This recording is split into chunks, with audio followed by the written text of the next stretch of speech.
हे दोस्तों, स्वागत है आप सभी को अपने channel teach club India channel पर। आज मैं क्लास 9 का हिंदी क्षितिज भाग 1 का पाठ 13 पाठ का नाम है ग्राम श्री। ओके, इसका लेखक है सुमित्रा नंदनपत। आइए जानते हैं इस पाठ से रिलेटेड कुछ 20 ऐसे इंपॉर्टेंट क्वेश्चन लाया हूँ जो कि एग्जाम पॉइंट से बहुत ही कि इम्पोर्टेंट है। तो मैं 20 नहीं एटलीस्ट 16 प्रश्न लाया हूँ। तो वीडियो को अंत तक जरूर देखिएगा। अगर आप मेरे चैनल पर न्यू हैं, अगर नया है तो आप हमारे चैनल को प्लीज़ लाइक करके शेयर सब्सक्राइब जरूर करें। तो आइए स्टार्ट करते हैं इस वीडियो को। लेकिन इससे पहले मैं आपको एक प्रश्न पूछना चाहता हूँ कि आप क्लास 9 के हैं तो आप कमेंट करके बता सकते हैं कि हाँ यस नो। अगर आप क्लास 9 का नहीं हैं तो नो कर दे कमेंट। ओके, तो प्रश्न स्टार्ट करते हैं क्वेश्चन नंबर 1 से। क्वेश्चन नंबर 1 है कि खेतों में दूर तक क्या फैला हुआ दिखाई दे रहा है। ओके, तो इसका मैं ऑप्शन नहीं बतला रहा हूँ क्योंकि समय अधिक लग जाए, तो केवल आंसर बतलाता हूँ। आंसर जो होगा ऑप्शन नंबर ए में नहीं होगा, बी भी नहीं, और ऑप्शन नंबर सी जो है कि मखमल सी कोमल हरियाली। मतलब ऑप्शन नंबर ए में था क्या कि सोने की आभा के समान रंग। ऑप्शन नंबर बी में है निर्मल नील फलक। ऑप्शन नंबर सी है मखमल सी कोमल हरियाली। ऑप्शन नंबर डी है सुख से अलसाय ग्राम। तो ऑप्शन नंबर सी हो गया आपका करेक्ट आंसर। अगला प्रश्न है क्वेश्चन नंबर 2। क्वेश्चन नंबर 2 आपको दिख रहा होगा यहाँ पर कि वातावरण में तैलाक्ध गंध क्यों फैली हुई है। ऑप्शन नंबर ए है आसपास सरसों के बीच से तेल निकलने जाने के कारण, किसी तेल से युक्त बर्तन गिरने के कारण। ऑप्शन नंबर सी है पीली सरसों के फूलों के कारण। ऑप्शन नंबर डी है किसी स्त्री द्वारा तेल में भोजन बनाए जाने के कारण। तो इसका राइट आंसर होगा ऑप्शन नंबर सी, क्योंकि जो सरसों का जो फूल होता है वो हवा में बह रहा है, जिसके कारण सरसों का गंध फैल रहा है। नेक्स्ट प्रश्न क्वेश्चन नंबर 3 है। अगला प्रश्न है कि कविता में गंगा की रेत का किस रंग का किसका रूप बन रहा है, चित्र बन रहा है, उसका वर्णन करना है। तो यहाँ पर ऑप्शन नंबर ए में है कि हवा में उड़ते आड़े तिरछे आंचल के समान। ऑप्शन नंबर बी है आड़ी तिरछी डोरियों के समान। ऑप्शन नंबर सी है रेखते सांप के समान। ऑप्शन नंबर डी है नदी की लहरों के समान। इसका राइट आंसर है ऑप्शन नंबर सी रेखते सांप के समान। नेक्स्ट प्रश्न है क्वेश्चन नंबर 4। क्वेश्चन नंबर 4 है कि मटर की लटकती फलियां कैसी प्रतीत हो रही है। ऑप्शन नंबर ए है सोने की किंकिणियों के समान। ऑप्शन नंबर बी है मखमली पेटियों के समान। ऑप्शन नंबर सी है सुनहरी पेटियों के समान। ऑप्शन नंबर डी है हाथ से बनाई सुंदर पेटियों के समान। तो इसका राइट आंसर है ऑप्शन नंबर बी मखमली पेटियों के समान। अगला प्रश्न है क्वेश्चन नंबर 5। क्वेश्चन नंबर 5 है कि कवि को आकाश में छाए तारे कैसे जान पड़ते हैं।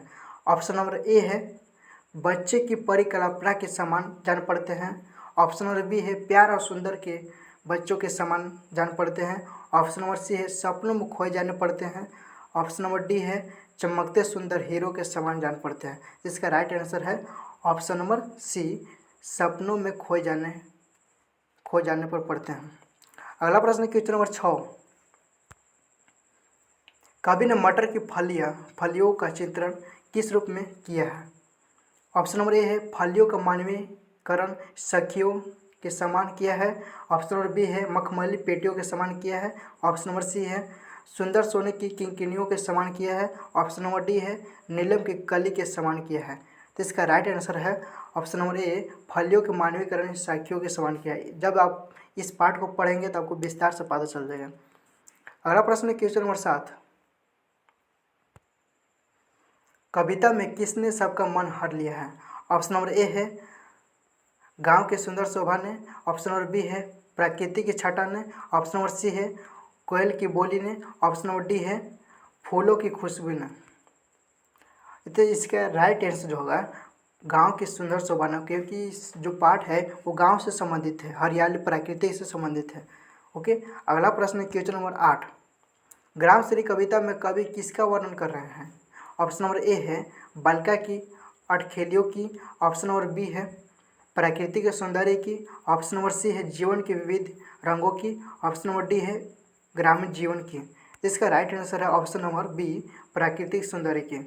ओके, अगला प्रश्न क्वेश्चन नंबर 9। क्वेश्चन नंबर 9 जो है आपको दिख रहा है कि कविता का पाठन करते समय मन में क्या चित्र उभरता है। जब इस पाठ को पढ़ेंगे, ग्राम सिर्फ पाठ को, तो मन में क्या चित्र बनता है, यह चीज़ को बतला रहा है। तो ऑप्शन नंबर ए है प्रियतम का चित्र, ऑप्शन नंबर बी है प्रकृति के अनुपम दृश्यों का चित्र, ऑप्शन नंबर सी है रस से भरपूर जीवन का चित्र, ऑप्शन नंबर डी है देश की गुलाम स्थिति का चित्र। ओके, इसका राइट आंसर होगा ऑप्शन नंबर बी प्राकृतिक अनुपम दृश्यों के चित्र। अगला प्रश्न है क्वेश्चन नंबर 10। क्वेश्चन नंबर 10 आपको दिख रहा होगा कि कवि के अनुसार वसुधा किस कारण से रोमांचित नजर आ रही है। ऑप्शन नंबर ए है वर्षा ऋतु के आगमन के कारण, ऑप्शन नंबर बी है वसंत ऋतु में छाए उन्माद के कारण, ऑप्शन नंबर सी है प्राकृतिक में चारों तरफ व्याप्त सौंदर्य के कारण, ऑप्शन नंबर डी है प्राकृतिक के चल रहे विध्वंस के कारण। तो इसका राइट जवाब है, तो इसका राइट आंसर है प्राकृतिक में चारों तरफ व्याप्त सौंदर्य के कारण, ऑप्शन नंबर सी। ओके, अगला प्रश्न है क्वेश्चन नंबर 11 जो प्रश्न है सुमित्रा नंदन पंत कवि किस कला में सिद्धहस्त दिखाई देते हैं। ऑप्शन नंबर ए है प्राकृतिक के सौंदर्य के वर्णन में, ऑप्शन नंबर बी है प्राकृतिक के सजीव चित्रण में, ऑप्शन नंबर सी है प्राकृतिक के विविध रूपों में, ऑप्शन नंबर डी है प्राकृतिक और मनुष्य के आपसी संबंध के दर्शाने में। तो इसका right answer option number B प्राकृतिक के सजीव चित्रण में। ओके, अगला प्रश्न है क्वेश्चन नंबर 12। क्वेश्चन नंबर 12 इस प्रकार से है कि बालू के सांपों से अंकित पंक्ति में कौन सा अलंकार है। यहाँ पर दिया गया है बालू के सांपों से अंकित पंक्ति में कौन सा अलंकार है, मतलब कि इस बुक में है, दिया गया है किताब में।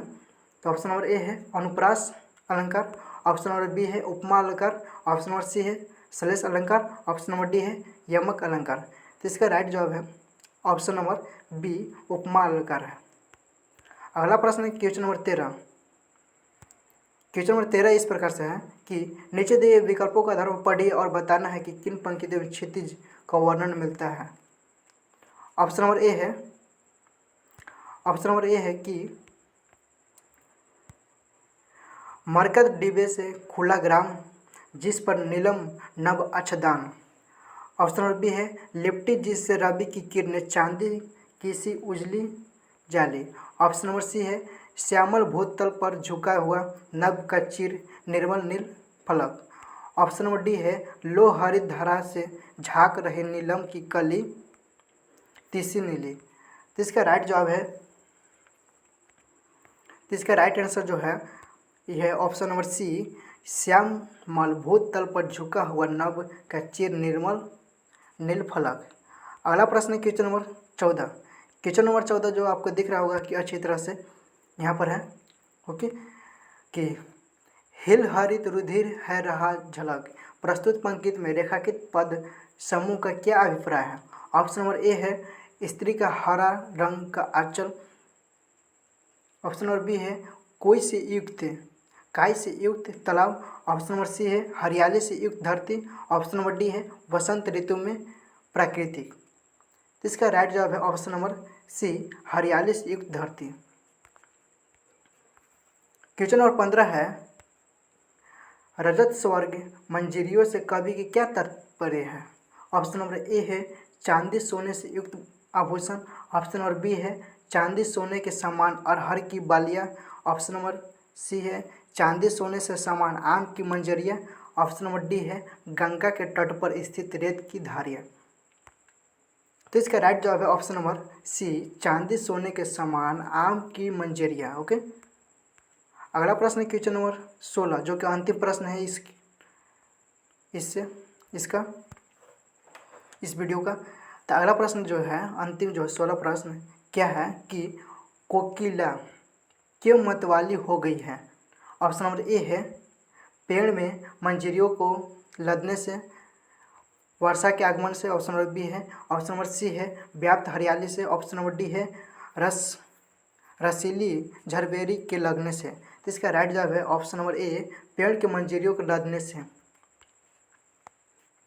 अगर ये वीडियो आपको अच्छी लगी हो तो अपने फ्रेंड्स दोस्तों को शेयर करें। अगर आप ऐसे ही क्लास 9 से जुड़े और भी जानकारी जानना चाहते हैं तो आप मुझे कमेंट करें, लाइक करें, शेयर करें, सब्सक्राइब करें। मिलते हैं नेक्स्ट वीडियो में, तब तक के लिए जय हिंद, जय भारत, जय हिंद साथियों।